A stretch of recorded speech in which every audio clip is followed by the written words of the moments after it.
Hello and welcome to this video where we explore exciting world of startups and technology. Today we have an inline discussion with industry expert Mr. Manoj Deshmukh, founder and director of IConnect Digital Solutions. He has helped several startups to turn up their ideas into successful products. Welcome Manoj. So firstly, I would like to start with many founders have great ideas, but they don't know where to start with. So what's your take on it? Okay, assuming that founder has done the required due diligence in terms of what are the features, what is the overall objective, maybe visualize user experience to some extent, even maybe they have wireframes defined. Minimal viable product, MVP should be the starting point, Shivani. Minimal viable product. How does it help? If you have to fail fast. Okay, MVP helps generating feedback early. You don't have to invest whole of the allocated budget and schedule into it. So typically we call testing the water early and generating feedback from your early adapters. That's the reason why you should start with MVP. So before starting with MVP journey, what should be founder be ready with?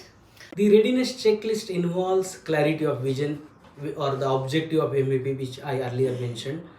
What are the key features that you want to get validated with? What are the budget constraints or budget allocation that you have in mind? And what are the time allocation you have in mind? Choosing these features can be overwhelming for a founder. So what's your suggestion on it? I think this is a great question. Most of the times, founder try to play the role of the user, and the list of features becomes laundry list, which is never ending. And the objective of MVP is roll out something early in the market and generate the feedback. So that's where you miss. So one has to clearly identify what are the critical features to validate the product. I will give a small scenario.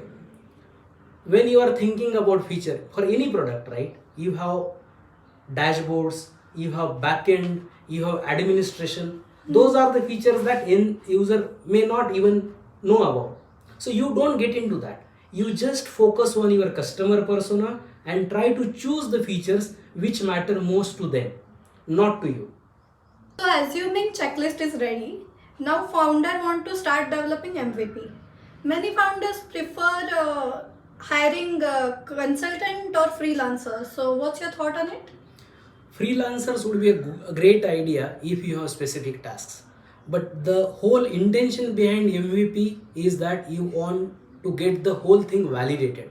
At that time, you need someone who plays a role of a fractional CTO, if I have to say so, who has the holistic understanding about the product roadmap, understand the UX aspect, understand the scalability. Because in many cases, the architecture, the solution that you define for MVP essentially becomes the architecture of the product. So any mistake in this early stage, you have to pay a heavy cost in redoing it. Okay. So I personally feel that hiring an agency who has done some sort of work in the past would be a great value add. So what are common mistakes startup do while developing MVP? Over engineering. They don't know where to stop when it comes to the feature set of the MVP.